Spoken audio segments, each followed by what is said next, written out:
Hello, everyone. I'm Steve McCarthy with the School of Communication and Media here at Montclair State. Welcome to a special edition of Montclair News Lab.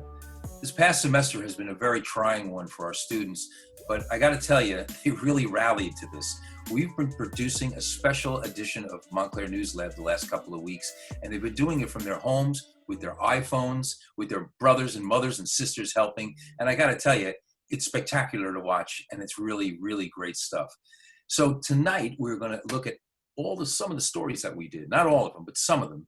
And we're going to interview some of the students who did them about some behind the scenes stories to tell us how they did these things, because believe me, this was anything but a usual semester. So the first person we have up is Mandana, and her story was about her family who was separated during this crisis from Florida and New Jersey. Hello, Mandana. Tell us about your story, how it happened, why it happened, and how you did it. So before the pandemic really set into place, my family was already separated as my dad and my sister were working in Miami temporarily. When the lockdown went into place, my mom was really, really concerned. Right from the bat, she was taking things very seriously. And every single night she'd just cry and talk to me and have conversations with me about how deeply worried she was about my dad and my sister were so far away. I don't know. I feel like we've always been a good team, and when he's not here, we kind of feel a little disconnected. You know, like we still talk and everything, but it doesn't feel the same. And not to mention, my dad and my sister had no access to toilet paper, cleaning supplies, and that's when we really knew we had to get them home. We couldn't imagine what it would be like if we were in a situation where they were forced to be stuck there for months at hand. So my mom and I just tried to do whatever we could to get them home. And I just thought this story was just so important because although we were lucky enough to be safe and sound at home, not having my dad and my sister there just made it feel so nerve-wracking and gave us so much paranoia. So I just thought it would be such an interesting story to tell about what it's like to be separated during a pandemic. And how did you shoot it? Because you had them shooting some things and in Florida, and you shot some things. So you really had to do a lot of producing on this, as well as use your iPhones, I guess, right? Yeah, exactly. So I had asked my sister, who had a little bit of experience with shooting as she took TV classes in high school. What we did was, in order to get the footage in Florida, her and I FaceTimed on one phone, my dad's phone, to get all the footage, and took my advice about lighting and positioning, and she captured everything for me. And then on my end, I just shot with my DSLR camera that I had. I kind of just got footage just for fun, and then I realized a lot of the footage I was getting was useful to show what it was like being home with my family. Thank you very much, Mandana. Next up, we have Nicole, one of the anchors of the show, who did a terrific story about one of our graduates, Marjorie, who kind of got caught in a strange place during this whole crisis. Nicole, tell us about the story. So when I was introduced to this story, it was basically I was told about this alumni who traveled internationally when the virus hit. And when she came back to her father and her brother actually contracting COVID-19. So we went about it. Mandana helped me and so did Ian. And we started off with a pre-interview with a Zoom call just to get an idea of the actual story. From there, we were able to do an actual Zoom call with just Marjorie and formulate the story. Luckily for me, she already knows how to produce, so she was able to formulate interviews with her brother and her father for me to use. Her father mostly speaks Spanish. It was really powerful. He went through a tremendous experience and just dealing with COVID-19. Creo que muchas veces le pedí a Dios que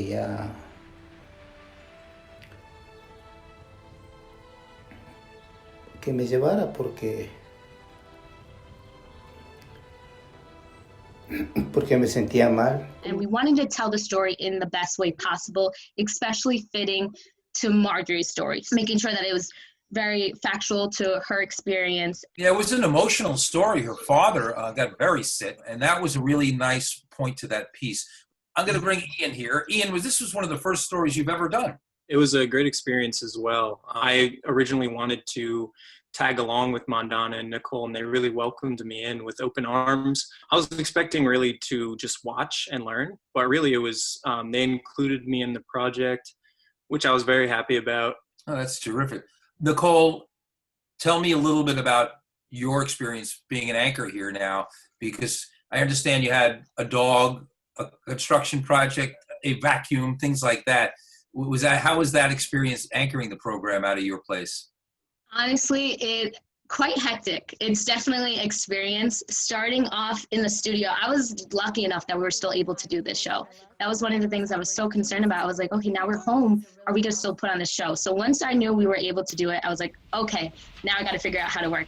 My dad's been doing a lot of work in the back stairway. I have a pit bull, she's loud. And then on top of that, we also don't have a teleprompter. Well, of course you don't have a teleprompter. I mean, who does? Yeah, You know? so I want to come off as natural as possible. Thank you, Nicole.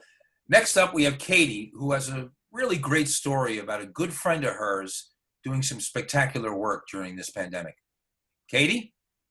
This was my friend from high school. Her name's Geraldine. I thought about doing a story on a healthcare worker, and I just thought, oh, I know my friend Geraldine worked in this hospital in New York, so I just asked her to chat with me on Zoom, and where we just talked about everything under the sun, from masks to what life was like for her right now. Something going around it's nurses holding up signs and it says, we come to work so you can stay home. And it's really encouraging everyone to stay home. I know there's been a lot of talk out there of people not really believing that, this is happening, kind of in denial, or thinking, oh, what are the odds I get this? But the thing is, you don't know who has this. So it was really, really eye-opening to hear from my own friend. And this was one of the first stories you've ever done, I guess, right? Yeah, the fact that I'm home without all the equipment that I've been taught how to use, and finally getting to the point where I was like, I'm ready to do a story. I really surprised myself, and I'm just so surprised by everyone else and all of our abilities to still do this while we're all at home. Fantastic. Well, great job on that piece and a great job on the show.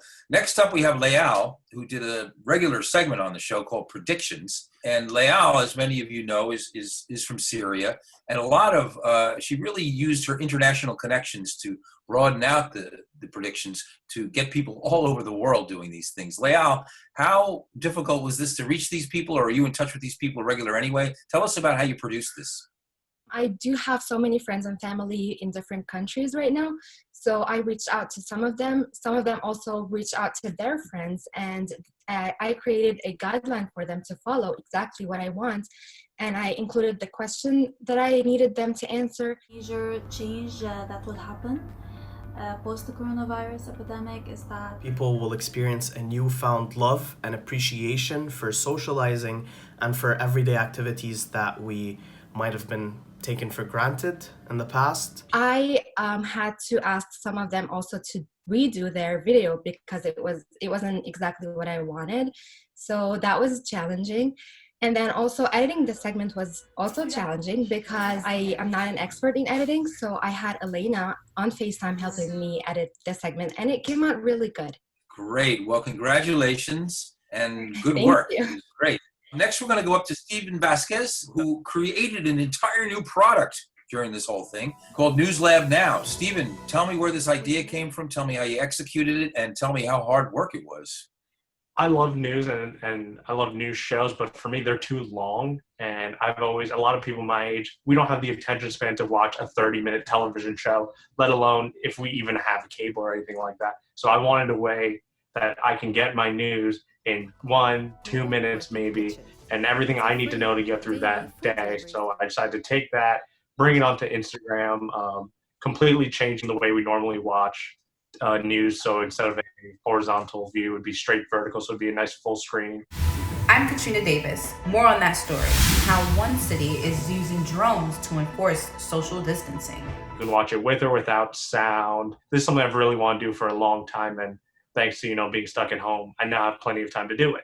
Well, congratulations, because it was really well done, and it's just a whole new product for us. And I think that it's going to be something that you can really show off to people in the industry as something you did during this particular time, and created something very new. So congratulations on that, Steve. Next up, we have Giovanna, who, little did we know, is a really good artist and did a piece about creating art at home. So tell us a little bit about your art and tell us how you produced this piece as well. What I basically do is I look up a photo on Pinterest and I mimic that photo. One of the difficulties I did actually have with making my art is putting my phone on top of a music stand I had and filming it, which was kind of hard because I had to hold the frame up and draw the picture on the other side. To get a lot of color, all I do is dip this color I have already in water. I really like to do art, and I had a lot of extra time during this pandemic. Congratulations on the story and well done. And next up we have Jeremy. Jeremy, you did a story about what you do to relax, I guess, during this thing. Tell me about what your story was about and how it went. Yeah, well, Steve, I had to change the ways I stay fit because of this pandemic. So I decided to do a story on biking and how it's helping me stay in shape. Excellent. And when we see this story, we're going to see you taking your bike around. Tell me how you shot it. You shot it with your iPhone? You used the GoPro? Tell me how you did it. Yeah, I shot it basically on my iPhone. There's a shot of me riding my bike. You have a shot of me just showing what my neighborhood is like nowadays as playgrounds are now closed off, which you will see they're just empty in the video. A community grill untouched. Nobody's going down a slide. It's almost like a ghost town, and I really show that in the video and kind of really put that conflict and even a little bit of emotion in there. Tell me about your story about love in the age of the coronavirus.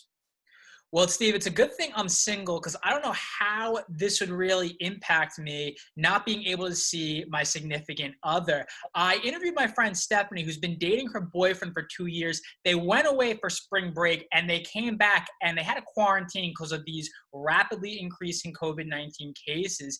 We weren't really thinking too much about it since we were on spring break, having a good time.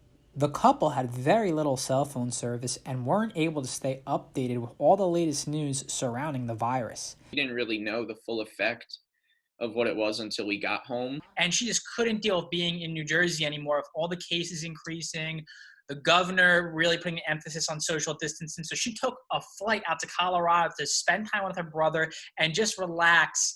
And I am getting word that she is coming back soon.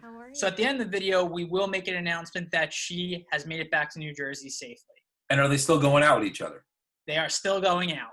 So love triumphs. Well, thank you very much, Jeremy. Great work this semester. Take care. Our last student coming up is Elena, who has been sort of the mothership to this whole thing because she's responsible for editing the story, editing the show rather, into a cohesive program. So Elena, tell us a little bit about what that was like and how you guys had to pivot after spring break and create this new program sort of based on the old program. Going remote was a whole nother experience because usually we have most of the packages done. We're having the inkers throw and tag to pieces in the studio at the school, and we're in the control and putting it together. I'm making notes of what I have to fix later on. But now everything is coming to me individually. It's actually a lot more editing, but I've learned a lot. The biggest thing for me was the communication because we're so used to seeing each other every single day. And then now we're relying on looking at each other through a screen. And this is how we're talking now. So there were a lot of late nights. It would be the middle of the night and I'm still working on the show, and I would be on FaceTime with Kate, for example, because she's also working on her piece and we're kind of helping each other. And maybe I realize something, oh no, we're short. And just seeing a light bulb go off in her head when she thinks of something. It was a fun moment of letting the creativity spark. That's great. That's terrific. Thank you, Elena. Before we go, I want to recognize a couple of people that are critical to this program. The senior producers of Montclair News Lab, Linda DePasquale, Katie Cameron, and Sarah Perney. News Lab Now producers, Stephen Vasquez and Teresa Gomez. And I want to give a big shout out to Professor Gant and Professor Efron. Without those guys, this could never have been possible. We've been teaching together for a couple of years. We got it down, and then all of a sudden this crazy thing happened. What did we do? We just pivoted. We had a great group of students. We did something we never thought we would be able to do. And I've said this to the students, and I'll say it to you out there in our audience. The three professors and I are going to talk about this for the rest of our career. This is going to be something we remember and tell stories about and tell students for a long time. Thank you for watching. We're going to take a little break, but we'll be back with more Montclair News Lab.